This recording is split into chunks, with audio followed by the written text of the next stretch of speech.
Abarundi bakumiriwe kwinjira muri Amerika. Leta zunze ubumwe za Amerika zafashe icyemezo cyo guhagarika gutanga viza ku Barundi by'agateganyo kubera kutubahiriza amategeko agenga imikoreshereze y'uru rwandiko rwemerera abantu kwinjira mu kindi gihugu.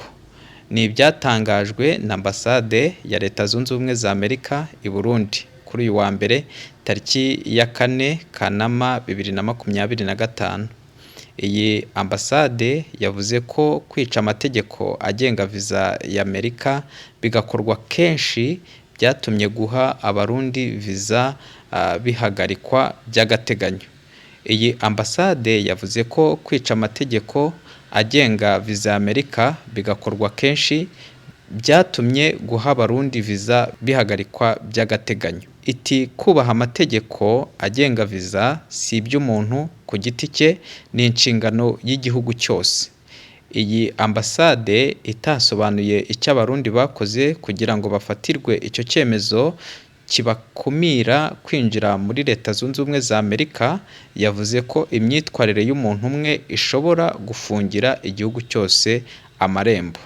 Ntabwo ari ubwa mbere Amerika ihagaritse viza ku baturage bo mu Burundi kubera ko no mu wa 2020 yafashe icyemezo cyo guhagarika gutanga viza ku Barundi bose. Icyo gihe iki gihugu kiri mu majyepfo y'u Rwanda cyashinjwaga kwanga kwakira abaturage bacyo birukanwe muri Amerika. Ibi kandi bije nyuma y'uko Trump asinye itegeko rikumira Abarundi, Abanyesomalia ndetse n'ibindi bihugu muri Amerika.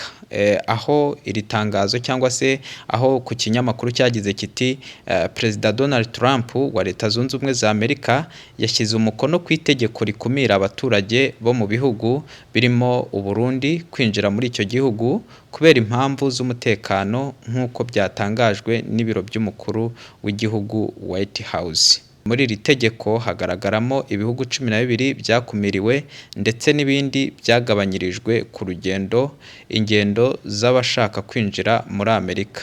Ibi bihugu 12 abaturage babyo bakumiriwe harimo Chad, Repubulika ya Congo, Brazzaville, Guinea Equatorial, Eritrea, Haiti, Iran, Libya, Somalia, Sudan ndetse na Yemen.